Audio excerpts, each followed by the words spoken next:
pernah nggak ngerasa hidup lu gini-gini aja, padahal lu udah coba keras? Nah, mungkin masalahnya bukan karena dunia jahat, tapi karena lu masih ngulang 3 kesalahan ini tanpa sadar lo. Dan parahnya, kesalahan ini sering dianggap sepele. Padahal pelan-pelan ngebunuh potensi lu sendiri. Gue pribadi dulu ngalamin hal ini. Gue pikir gue bisa jalan sendiri, nunggu mood buat gerak, dan ngomong lebih banyak daripada aksi. Hasilnya, ya stuck gitu. Di video ini, gue bakal bongkar 3 kesalahan yang diam-diam bikin lo berhenti berkembang. Satu kesalahan paling besar yang bikin orang stuck adalah mindset gue bisa sendiri. Dulu gue juga ngalamin, gue terlalu egois. Mikirnya semua hal harus gue kerjain sendiri. Padahal gue nggak ngerti apa itu leverage, apa itu delegasi. Akibatnya gue capek sendiri. Hasil nggak maksimal, dan waktu gue habis buat hal kecil yang sebenarnya bisa dihandle orang lain. Dalam dunia psikologi kerja, ada konsep law of comparative advantage. Intinya, orang harus fokus pada apa yang jadi kekuatannya, sementara sisanya bisa didelegasikan. Masalahnya, banyak anak muda termasuk gua dulu, ngerasa gengsi kalau harus minta bantuan. Padahal, orang-orang sukses ngerti bahwa pertumbuhan datang dari kolaborasi. Steve Jobs nggak bikin iPhone sendirian. Elon Musk nggak bangun Tesla sendirian.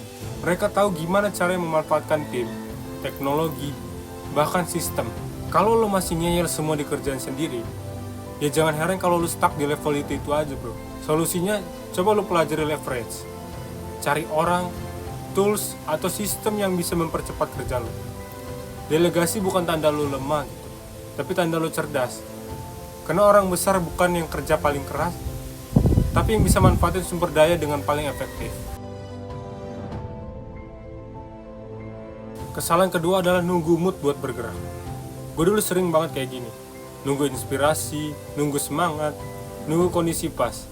Hasilnya, ya kerjaan ketunda terus. Padahal kalau lu nunggu mood, lu bisa mati tua tanpa pernah mulai apa-apa. Ada riset dari Mel Robbins yang bilang, otak manusia punya kebiasaan natural buat menghindari hal yang bikin gak nyaman. Jadi kalau lu mikir, gue tunggu mood dulu, itu cuma mekanisme otak lu buat kabur dari kerja keras itu. Masalahnya, kesuksesan gak peduli sama mood lu bro. Lu gak bisa nego sama dunia, disiplinlah yang menjadi kuncinya, bukannya mood.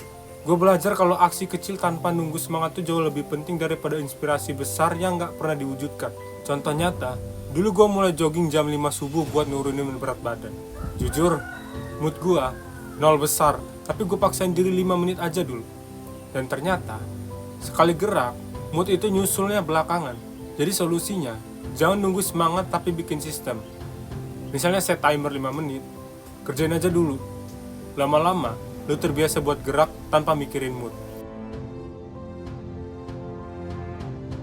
Ini kesalahan paling klasik, talk more, act less.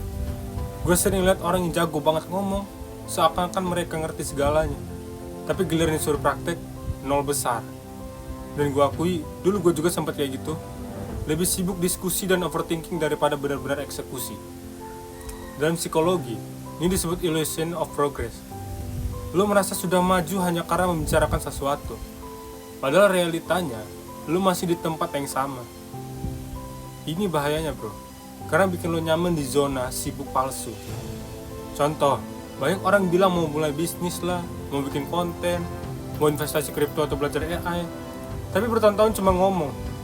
Hasilnya, ya mereka kalah jauh sama orang yang mungkin ilmu yang gak seberapa tapi berani aksi. Solusinya, coba lu ubah rasio talk to action lu. Kalau lu ngomong 1 jam, pastiin ada 3 jam buat eksekusi.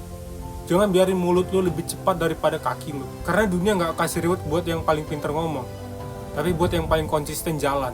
Jadi, kalau lu masih merasa stuck sekarang, coba cek, apa lu masih ngerjain semua sendiri, nunggu mood buat mulai, dan kebanyakan omong tanpa aksi. Karena ketiga kesalahan ini yang diam-diam bikin lo gak berkembang. Gue udah ngalamin, dan baru bisa berubah setelah gue berani koreksi kebiasaan ini. Lo gak usah tunggu waktu yang sempurna, mulai aja sekarang bro. Coba tulis di kolom komentar, dari 3 kesalahan tadi, mana yang paling sering lo lakuin. Dan jangan lupa like, share, and subscribe, biar makin banyak orang sadar bahwa stuck itu bisa dihindari kalau lo gerak.